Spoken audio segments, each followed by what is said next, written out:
Hey, Warrior Saints. Glad to have you beautiful people back with us on our Crucifixion live stream.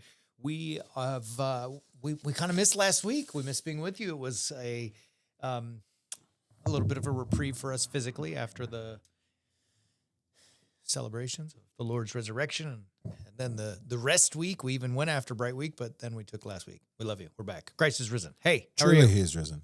I'm good. How are you? I'm great. I'm ready to get after it. We're going to talk about irritating people. Irritating people are everywhere. Why? Why are they everywhere? Can't they just not be there? I think it's because all people are irritating. I mean, you may be right. I think that, however, I am not irritating, nor you are irritating. God willing. That's totally not true. We're totally irritating. All right, so let's get after it. Take us what you had a great draft here, a great line here.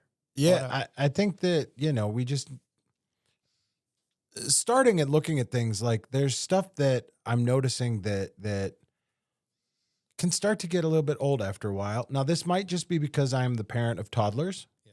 This might be because my toddler's favorite line is, "Hey, watch this." And then now her brother's new favorite line is, "Hey, watch this." But what's really fun is he does it to his sister now. He tells her to watch it as well. But it's over and it's over and it's over and it's repetitive and it's repetitive and it's repetitive.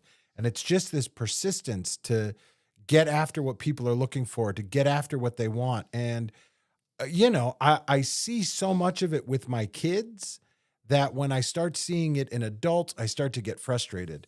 And I don't always know what to do with it or how to deal with it. Yeah, it's irritating, and you want it to go away. Mm-hmm. I mean, I know exactly what you're talking about. Where we find people can be, look, I tell people to be relentless. If you want something, go get it. Nobody's going to give you anything in life for free. You got to be relentless, got to be ruthlessly pursuing it. But it can be irritating. And how the question we really you and I are addressing today is, all right, how do we remain patient? And how do we help, get people through it? Makes me think of that text in Luke. Do you have that one in there? The Luke 18 stuff? Yeah. Let me read this. And then you just pop whatever you feel is appropriate. But there's this great story in the beginning of the Gospel of Luke. Gospel of Luke, the beginning of chapter 18.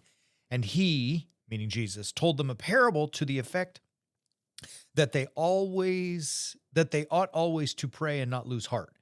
He said, in a certain city there was a judge who neither feared God nor regarded man. And there was a widow in that city who kept coming to him and saying, "Vindicate me against my adversary." For a while he refused, but afterward he said to himself, "Though I neither fear God nor regard man, yet because this widow bothers me, I will vindicate her." Or, and here's the kicker, "or she will wear me out by her continual coming." And the Lord said, "Hear what the unrighteous judge says. And will not God vindicate his elect who cry to him day and night?" All right. So the way I see it, there's a lot going on there because it's the statement, the point of that little pericope is to say, hey, keep fighting, keep calling out to God, let him show him by your persistence. Right. Mm-hmm. Yet at the same time, the widow was annoying to the judge. And he's like, dude, I just got to get this chick out of my head or she's never going to go away. Right. And so, though the meaning is about us crying out to God for forgiveness, really. What do we do when people are ruthlessly relentless to us? Well, it gets extremely exhausting, right? Because Yeah. they just keep coming, they keep coming, they keep coming, they keep asking for the same thing. Like, and my daughter is 4 and is almost 5, but is at that age and is going through a growth spurt or something's going on with her right now. But when she doesn't get what she wants, and her persistence isn't just like rewarded, she immediately gets freaked out and starts to have a meltdown and starts to drop and scream. And yesterday was throwing things. And I mean, literally, I wish that was not literal, but like it's hard for me to imagine how to stay patient because I really struggle with how to stay patient in those scenarios. But then I turn to scripture and I look at things like in the story of the Canaanite woman that we hear in Matthew chapter 15, like the woman is persistent. She is coming to Christ. She wants her daughter to be healed. Christ is like, go away. The disciples are like, go away.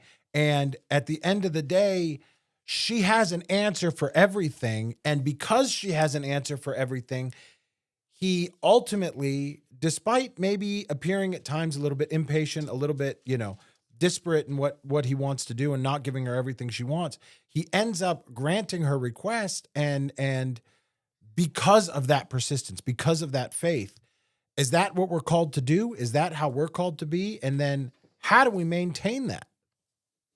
I'm asking Yeah, no, for I a know. friend. I know. Named So, Deacon Greg. I mean, I think Deacon Greg should be persistent in getting the things that he wants.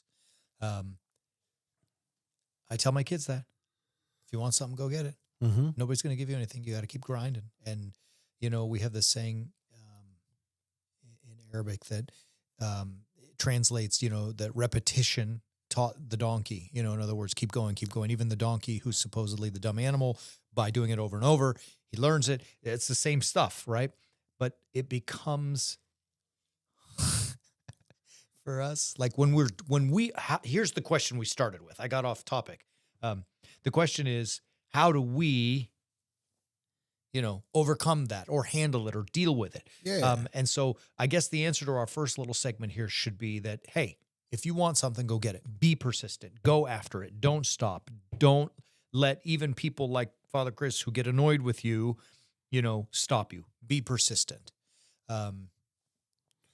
But then how do we, when we're dealing with those people who are being persistent, how do we respond? How do we deal with that? Because I for me, like, I get it. I want to be relentless about the things that I want, but I also want to be relentless about the people who are being relentless about what they want going away and being less relentless. Right. And how do I deal with that? I think of things like in Proverbs, we hear that a soft answer turns away wrath, a harsh word stirs up anger. How do I respond to that persistence in a way that will not stir up anger, but will instead, repel wrath, turn away wrath? How do I find that way? How do I maintain myself? Because ultimately what ends up happening after you don't respond in a good way is you start upsetting the person and you lead them to anger, which then can have a whole host of other issues that come after it. Am I making any sense? No. Okay.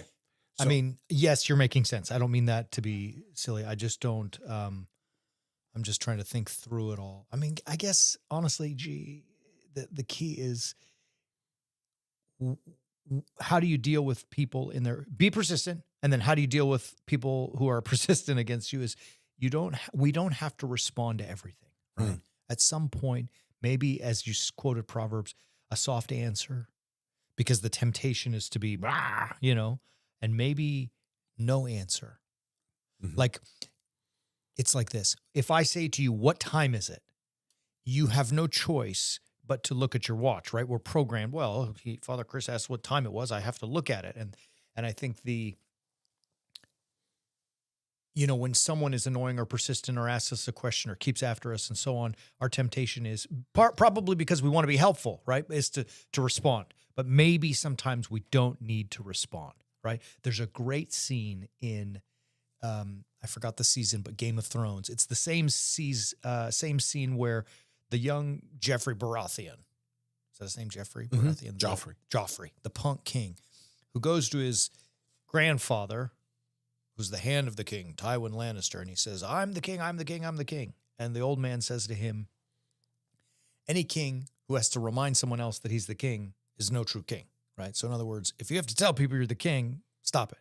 But then Baratheon, the punk kid, says, no, you don't know what you're talking about. My dad, he beat Rhaegar, and you were hiding in Casterly Rock. Meaning his grandfather, who should have been fighting with his dad, whatever, blah, blah. And the old man, and this is because he had wisdom, I was irritated for him. Like, I could see me in that situation. And what does he say? He pauses, and then he says, the king is tired. Let him go get rest, or he should go to bed. Yeah. And so the servants come and take him to bed. And you could see in that moment, I mean, the king was young and silly, and he responded, or he was coming at wrath. The grandfather, who very easily could have had his, buttons pushed, he responded, as Proverbs said, with a soft answer. Yeah. And he didn't take the bait. And because of that, maybe it was, he saved a lot of headache. Hey, Warrior Saints, thank you so much for being with us. If you enjoyed this, please like, subscribe, and share. It helps us get the word out there.